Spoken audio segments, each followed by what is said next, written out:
a shortage on resources, more shortage than ever before out here on resources for education, which is crazy because where the fuck is the tax dollars going? Like, nigga pay taxes and trying to figure out the roads bad, education bad. Like, fuck the money at. With all the growth that's happening in that community, that Irby does go to K5 and Mabane needs to be K8 versus it's modifying it. So thank you. Thank you. That was. But where the money at, nigga? On top of all this shit, it's election time for the primaries and shit in your state and your county and shit, wherever you at. Hope you voted or looked into who's being voted in if you didn't vote. And so you do vote. This shit's important just because the next 20, 30 years, if you plan on this keep living, that this is kind of determine where the future goes. They're fucking with the future like in our face by lack of resources, lack of funds, the buildings that some of these schools are held in are ran down as fuck. It's just a lot of shit going on, man. And then you have teachers who aren't being paid enough, so you just imagine how bad the teaching is. Like, shit.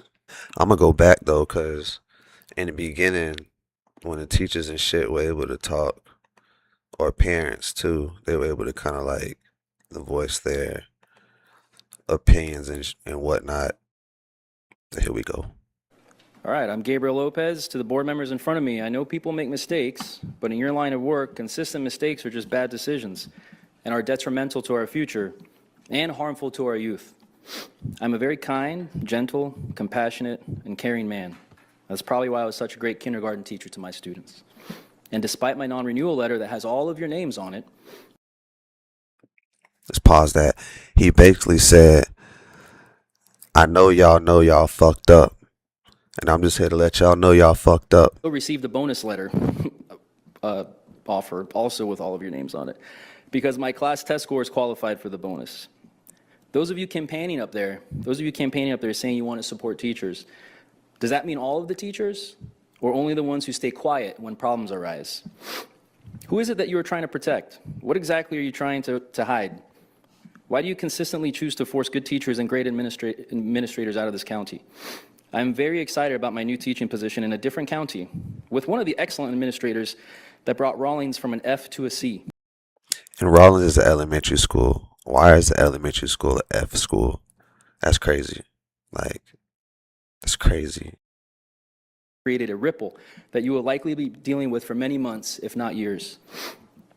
His weak leadership and poor decisions have contributed to the ongoing teacher shortage in this county. And because of your choices of ignoring my concerns, I am forced to escalate my complaint to the Florida Department of Education. When will something change with how you treat our teachers? When will someone on this board stand up with some courage to defend our teachers? And not just the appointed, inexperienced leaders ruining our schools. I am the living proof in front of you that negates your empty campaign slogans. This is not a vendetta. This is what confident leadership and integrity looks like. Cap, this is a vendetta. He wanna square off with somebody right now. He talking to like one person specifically. It's a lot of energy. Keep it going though, bro. And if elected to the board, I will help whoever is left up there to understand what accountability looks like. Thank you. Thank you for your comments, Mr. Lopez. I was directed at somebody. Singular. Thank you, Mr. Chair. Armando Grundy Gomez. Mr. Chair, I think attitude always reflects leadership. And I think what a lot of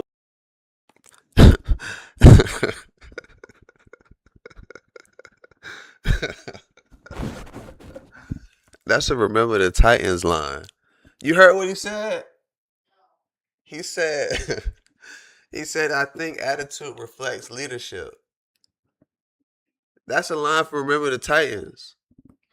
That's what Julius told the white boy. He was like, boy, you got a sorry ass attitude. Julius looked at him, he said, attitude reflect leadership, Captain. That's funny as fuck. Keep going though. as leaders, before we look at outward at others, we should often look inward. And it's a common theme here too, if you don't notice that they talking about the leadership over the school board. It's fucked up. And many times we should ask the question, what could I do? Sometimes it's nothing you can do. But to always point and say it's always somebody else, it's always interesting. And with that, I say this to you all as leaders. I want to specifically speak to our leader as the superintendent. I've asked, and now I'm going to ask you all as leaders, because accountability is a funny thing. Accountability is important because there are many things that our superintendent does great. She does a lot of things great. But I think we also have to be smart enough to look at what our blind spots are. And I think a lot of you should look at what our blind spots are. And communication has been an ongoing thing.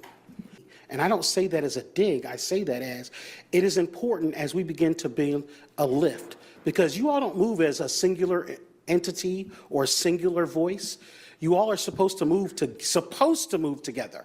And so when we have schools that have some deficiencies that are old, and that's why I keep saying, for those of you that are running for office and are saying that we don't need to have schools that need to be changed, that's just not acceptable, and you're not serious.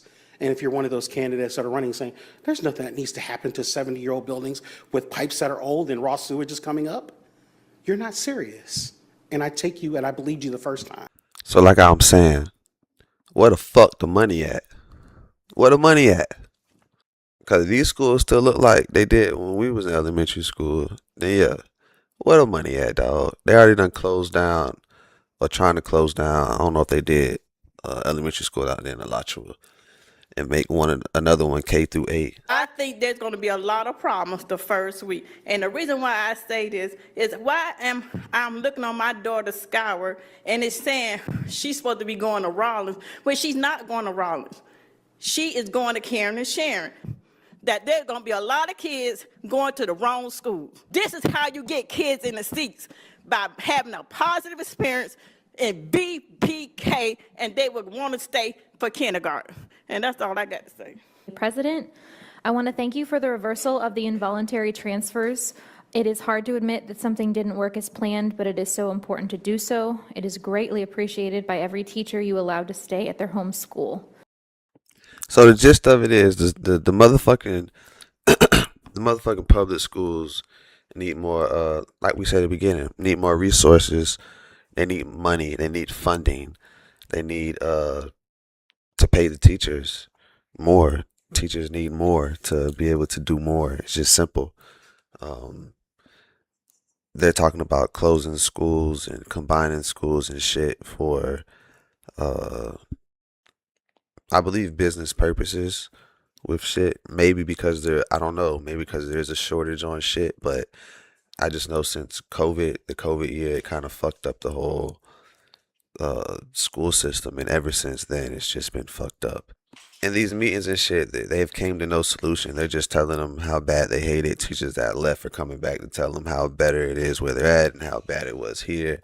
And yeah, bro, this shit's just, I don't know, bro. Protect your kids. Get your kids. Go grab your kids, dog. For real. This shit treacherous out here.